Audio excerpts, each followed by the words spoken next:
가을만큼 그 모습이 짙어지는 것들은 드뭅니다. 같은 햇빛도 가을엔 그 색이 더욱 짙어지죠.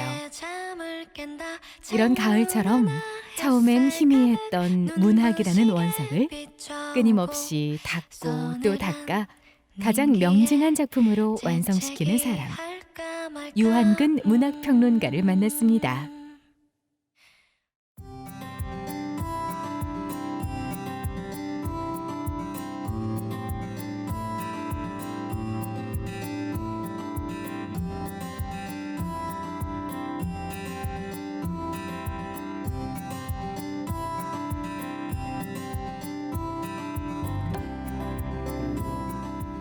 강경중학교 나오고 그리고 고등학교는 대전고등학교로 갔어요. 그래서 대학은 서울로 동국대학교 국문과를 다녔습니다. 그래서 그때 처음으로 이제 미당 서정수 선생을 만났죠. 그리고 1학년 때 중앙일보 군대 가기 전에 중앙일보에 신춘문예 공고가 나왔는데 거기에 동시 모집하는 데가 있더라고요. 근데 군대에서 훈련소에서 훈련을 받으면서 당선 통지를 받았습니다. 그게 이제 동시 시작이죠. 그리고 나서 제대를 하고 다시 학교로 복학해서 문학평론을 대학원 다니면서 문학평론을 동아일보 신춘문예에 냈습니다. 그래서 문학평론가로 다시 등단을 했습니다. 그러다 보니까 동시인으로서 활동보다는 문학평론가로서 활동을 많이 했죠. 그래서 사람들이 주로 시를 쓰는 사람이 아니라 문학평론가로 그렇게 알고 있습니다. 미당 선생하고 관련을 가지고 있어요. 미당 선생님한테 이제 시를 공부를 했거든요. 그리고 발표도 했고요. 그런데 미당 선생이 제가 3학년 때 내가 문학의 밤에서 김수영 논을 발표하는 걸 보고 그렇게 말씀하시더라고요. 너는 시 쓰지 말고 평론이나 해. 그게 이제 여러 가지 이유가 있어요. 평론하라고 하는 이유가 있는데 되게 미당 선생의 제자들의 경우에 가장 컴플렉스를 가지고 있는 게 뭐냐면 미당의 아류라는 소리를 들어요. 그리고 미당의 아류가 되지 않으려고 노력을 하죠. 그러니까 나의 경우에도 재학 중에 발표한 시들을 보면은 내가 받은 미당 냄새가 나는 거예요. 그게 싫었어요. 그래서 이 미당 냄새를 없애기 위해서는 미당 선생하고 다른 경향을 가지고 있는 시인 중에 김수영이라는 시인이 있거든요. 그래서 김수영 시인의 작품을 보게 됐죠. 그러다 보니까 김수영 시에 대해서 연구를 하게 됐고, 그 다음에 학위 논문도 그걸로 했고, 그리고 그거를 평론으로 만들어서 동아일보에 내면서 평론가로서 다시 등단하게 된 겁니다. 그러니까 다시 말하면은 평론을 하는 이유는 뭐냐면 좋은 시를 쓰기 위해서 평론한 거예요. 내 개인적으로 보면은 미당의 냄새를 내 시에서 빼려는, 미당의 아류가 되지 않으려고 하는 그런 생각 때문에 평론을 시작했죠. 한국 수필의 전망과 지표라고 하는 이 책은 내가 10년 동안에 그러니까 처음에는 평론 활동을 시를 주로 평론을 했고요. 그 다음에 이제 소설을 평론하다가 한 15년 전부터 수필 쪽으로 평론이 들어오더라고요. 그런데 수필 평론을 하면서 내가 느낀 게 우리 한국 문학의 미래에는 수필에 있다는 생각을 가졌어요.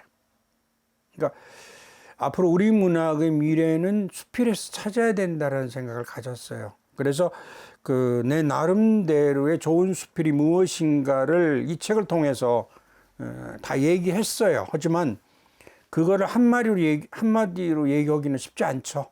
근데 중요한 건 뭐냐면 수필이 가지고 있는 장점은 짧아요. 짧으니까 젊은 사람들도 많이 읽을 수 있어요. 그리고 수필 속에는 모든 걸 다 들어갈 수 있어요. 수필에는 서정 수필만 있는 것이 아니라 서사 수필도 있거든요. 수필 속에는 이야기를 만들어낼 수 있어요. 짧은 이야기죠. 근데 그 짧은 이야기가 확대되면 긴 이야기가 될 수가 있죠.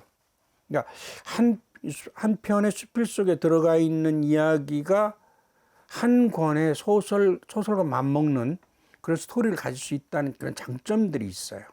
좋은 수필의 기준이라는 것은 감동을 주는 수필이죠. 그리고 많은 사람들이 쉽게 접근할 수 있고 읽을 수 있는 수필. 그리고 새로운 형태의 수필들이 자꾸 나와야 됩니다. 예를 들면은 여러분들이 잘 알고 있는 수필가들, 피천득 선생이나 이양하 선생이나 이런 분들의 수필이 아닌 새로운 형태의 수필들이 자꾸 나와야 됩니다. 그러니까 새롭게 시도되는 수필들이 많이 나와야 돼요. 그래서 어떤 측면에서 보면은 비평의 경우도 문학 비평이라고 하는 것도 넓은 의미에 있어서 에세이예요. 에세이라고 볼 수 있거든요.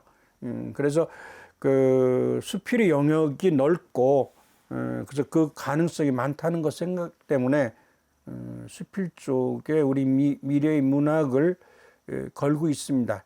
물론 수필을 쓰는 사람은 좋아하겠지만은 다른 문학 장르를 하는 사람들은 별로 좋아하지는 않을 거예요. 하지만 내 생각은 그냥 문학은 하나입니다. 시를 쓰든 소설을 쓰든 수필을 쓰든 평론을 쓰든 문학은 하나입니다. 그런데 다만 각 장르마다의 특성이 있죠. 그 특성에 따라서 시가 될 수도 있는 거고 소설이 될 수 있는 거죠. 그런 점에서 수필에 대한 관심은 필요하다는 생각을 갖습니다. 1984년 동아일보 신춘문예 평론 부문으로 등단한 유한근 평론가는 이론집인 첫 책 글의 힘, 문장론, 강의 노트 이후 평론집과 이론집 등 13권의 책을 냈습니다. 시와 소설, 수필이 왜 아름다운지를 규명하고 작품의 살결을 독자가 상상으로 만져볼 수 있는 글을 써온 것입니다. 예, 요 얘기는 이 한국 수필의 전망과 지표라는 데서도 얘기했고, 제가 문학 세미나나 심포지움에서 발표를 많이 했던 부분이에요. 수필의 경우는 아까도 얘기한 것처럼 한 편의 수필 속에는 서사가 있어요. 이해는 적당하지가 않은데 피천득 선생의 인연이라는 수필 여러분 잘 알 거예요. 근데 그게 수필이 아닙니다.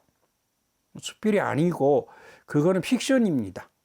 짧은 소설이라고 봐야 되는데, 근데 예를 들어 수필처럼 200자 원고지의 15매에서 20매 되는 그 속에 아까도 말한 것처럼 장편 소설과 같은 이야기를 충분히 담을 수 있거든요. 그럼 그걸 통해서 그것이 원작이 돼서 영화도 만들어지고요. 드라마도 만들어질 수 있고요. 또 서정적인 수필을 통해서 그걸 가지고 뮤직비디오도 만들 수 있거든요. 그런 문학이 살아나갈 수 있는 방법 중에 하나가 이거거든요. 원소스 멀티 유즈적인 원작이 될 수 있는 그런 작품들이, 그런 글이 만들어져야 되거든요. 그런 점에서 가장 짧은 산문이라고 볼 수 있는 수필이 그 가능성이 많다라고 보는 거예요. 그러니까 요즘에 많은 사람들이 긴 글은 읽기 싫어해요. 그런 점에서 수필이 가지고 있는 분량, 최근에 들어와서는 수필이 과거에는 200자 원고지 12매에서 15매가 수필이 분량이라고 생각을 했는데 요즘에는 5매짜리 수필도 있어요. 5매짜리 수필의 경우는 많은 사람들이 볼 수 있는 기회가 많거든요. 그런 속에 5매짜리 수필 속에 긴 이야기, 거대한 이야기를 담을 수 있거든요. 그를 통해서 원소스 멀티 유스적인 역할을 수필이 할 수 있다는 생각을 가지고 있습니다. AI 문학에 대해서 내가 문학 심포지움에서 발표를 한 적이 있어요. 인공지능 문학의 학제간 연구의 한계와 가능 지평이라고 하는 발표문인데, 내가 여기에서 AI 문학, 인공지능의 문학 작품을 본 거는 우리나라 것이 아니라 일본 걸 봤어요. 일본 걸 봤는데 일본에서 그 입선을 한 소설을 봤어요. 소설을 봤는데 그걸 보면서 이제 이 발표문을 준비를 했는데 그걸 통해서 할 수 있, 그리고 요즘에 이제 인공지능이 쓰는 시도 보고요. 내가 실험을 해봅니다. 그런데 문제점이 뭐냐면은 새로 개성적인 작품이 나오지 않는다는 얘기예요. 데이터 입력을 통해서, 데이터 입력이라고 하는 것은 기존에 있는 작품들을 데이터 입력을 시키는 거죠. 그러니까 거기에서 벗어나질 않아요. 그러니까 예를 들어 좋은 작품이라고는, 예를 들면 소설의 경우에는 뭐 김동리나 황순원 선생의 작품들을 입력을 했어요. 그러면 거기에서 벗어나는 새로운 작품들이 안 나온다는 얘기예요. 그러니까 개성적인 작품과 새로운 작품을 인공지능은 해낼 수 없다는 점과, 그 다음에 두 번째의 경우에는 영혼을 담을 수 없어요. 인간이 가지고 있는 영혼의 문제는, 정신적인 문제의 경우에는 오묘한 데가 있거든요. 신비주의적인 부분도 있고요. 그런데 인공지능은 그걸 해낼 수가 없죠. 그러다 보니까 인공지능이라는 것이 이제 나옴으로부터 문학에 대한 어떤 사람은 문학의 위기가 있다고 생각하는데, 나는 그렇게 생각하지 않습니다. 오히려 그것으로 인해서 인간만이 해낼 수 있는, 다시 말하면 내가 해낼 수 있는 나의 영혼의 세계에 더 집착할 수 있다는 점, 그런 점에서 인공지능의 발전은 오히려 문학 작품을 더 발전시킬 수 있지 않겠나, 그런 생각을 갖고 있습니다. 유한근 평론가는 앞으로 수필도 과거 소설이 그러했듯 원소스 멀티가 돼 영화로, 애니메이션으로, 뮤직비디오의 원작으로 될 가능성을 말합니다. 독자에게 하나라도 더 또렷이 보여주는 평론이 되고자 노력하는 유한근 평론가. 그의 수필에 대한 믿음과 애정이 느껴져 절로 고개가 끄덕여집니다. 이제는 예를 들면 블로그나 이런 데서 문학 평론적인 게 일종의, 나는 그거를 비평 에세이예요. 비평 에세이 같은 짤막짤막한 글을 올리는 거는 굳이 등단을 하지 않아도 활동을 하면은 되지 않겠나 싶어요. 활동하다 보면은 문학 평론가라는 인정을 받을 수도 있죠. 난 그렇게 생각합니다. 근데 본격적으로 문학 평론가가 되기 위해서는 대학원 공부를 해야 돼요. 근데 그건 어려움이 있고, 그러니까 그건 대학에 그 강의를 하는 분들이 그런 경우는 하게 되지만은, 일반 사람들은 그냥 해도 난 괜찮지 않겠나 싶어요. 문학의 기능이라는 게 있어요. 문학 기능은 첫 번째는 뭐냐면 감상 기능이 있고, 그 다음에 두 번째의 경우에는 해설 기능이 있고요. 세 번째는 평가의 기능이 있어요. 그리고 네 번째는 내가 만든 기능인데 작품의 방향을 제시해 주는 기능, 이 네 가지 기능이 있다고 보거든요. 근데 일반 사람들이 문학 비평을 할 경우에는 감상과 해설 정도만 해도 되지 않겠나. 예를 들어서 이 작품을 읽고 내가 느낀 점, 독후감 같은 거죠. 가볍게는 독후감이고, 하면은 깊게 얘기하면 감상문 정도의 글을 올려도 괜찮다고 생각해요. 그 다음에 또 하나는 잘 해석이 안 되는 부분, 이런 경우는 나름대로 해석을 붙여서 설명을 해주는 것도 좋은 비평문이 될 수 있을 겁니다. 앞서 얘기했지만은 한국 평론이 나아갈 길은, 마지막 길은 뭐냐면은 우리 한국 문학사를 만드는 길입니다. 그를 위해서는 우리 국내에서 활동하고 있는 작가들의 작품만 비평할 것이 아니라 외국에서 활동하고 있는 작가들의 작품도 비평을 할 필요가 있습니다. 또 나아가서는 면변이나 아니면 이북에서 발표되고 있는 작품들을 냉철하게 비평을 해서 한국사를 정립하는데 기여를 했으면 좋겠어요. 확실히 그 한국 문학은 침체기입니다. 그리고 어떤 사람은 그 한국 문학은 이미 폐기 처분됐다 이렇게까지도 얘기하는 사람이 있어요. 그런데 나는 그렇게 생각하지는 않아요. 어느 시대든 간에 문학은 존재했고 종이책이 나오는 한, 그리고 문학을 사랑하고 글을 쓰는 사람이 있는 한 문학은 폐기 처분이 안 될 겁니다. 하지만 한국 문학에 나아갈 길은 영상적인 것도 끌어들여야 돼요. 영상 문학이라는 장르가 있긴 하지만은 요즘에 나와 있는 영상 문학이라는 게 어떤 식이냐면은 컴퓨터나 그 웹사이트 같은 데에 시 한 편 넣고 그다음에 그림 넣고 해서 이제 영상시다 이렇게 얘기를 하는데, 그게 아니고 영상적인 요소를 문학 속으로 끌어들이는 것이죠.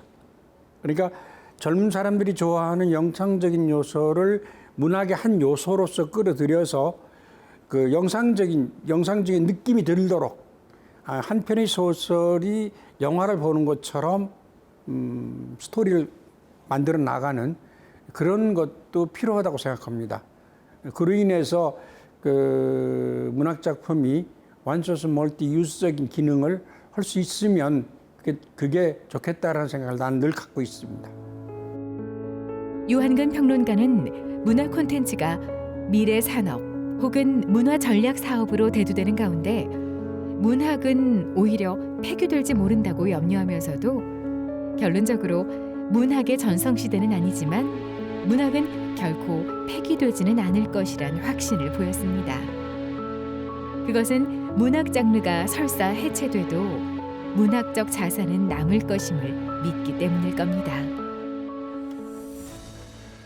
요즘의 경우에는 원소스 멀티 유즈하고 그 문제하고도 관련성이 있는데, 우리 문학 작품이 원작이 돼서 드라마나 아니면 웹툰이나 이런 쪽으로 재활용됐으면 좋겠다는 생각을 가져요. 문학이 살아남을 수 있는 거는 그 길로밖에 없어요. 많은 사람들은 문학은 이게 폐기 처분됐다 그런 얘기가 많이 있거든요. 그런데 책이 있는 동안, 책이라고 하는 것이 있는 동안, 생산되는 동안 문학은 존재한다고 보거든요. 그래서 그런 쪽에 문학 작품이 원소스 멀티 유즈적인 그런 기능을 가질 수 있는 것이 방향이 뭘까 하는 데 관심을 가지고 있고요. 다시 말하면은 문학의 어떤 새로운 형태가 어떤 형태로 나갈 것인가를 고민하고 있습니다. 제 나이가 이제 정리할 때가 됐어요. 정리할 나이가 됐는데, 그래서 현재 그동안 집필해온 것들이 책으로 내면은 한 3-4권은 돼요. 3-4권은 되는데, 이거를 그 종이책으로 만들 것인가 아니면 전자책으로 만들 것인가를 지금 고민하고 있어요. 종이책으로 만들어도 많은 사람들이 보지 않을 건데, 그래도 앞으로 남을 수 있는 건 전자책도 무시할 수가 없거든요. 나는 전자책 세대는 아니죠. 나는 전자책 보는 것을 아주 불편해하는 사람 중에 하나인데, 종이책이 편한데도 불구하고 종이책보다는 전자책으로 내볼까 하는 고민을 지금 하고 있어요. 그 얘기는 뭐냐면은 앞서 말한 것처럼 문학이 어떤 방향으로 나갈 것인가라고는 그 고민 때문에 생긴 것이죠. 그래서 지금 써놓은 글을 정리해서 묶는 그 작업을 이제는 해야 되지 않겠나 하는 생각을 가지고 있습니다. 많은 사람들이 글은 쓰고 싶어요. 자기를 표현하고 싶어 하거든요. 근데 글 쓴다는 게 어렵다라고 생각을 해요.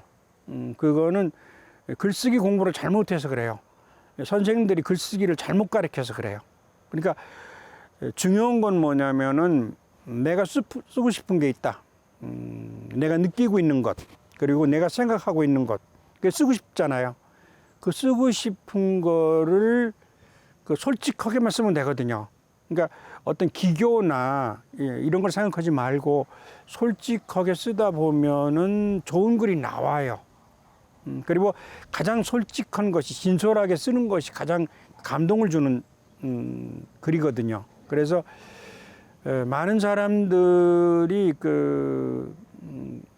글쓰기를 어렵게 생각하지 않고 쉽게 쓸 수 있으면 좋겠다는 생각이 들어요. 누구는 그런 말을 해요.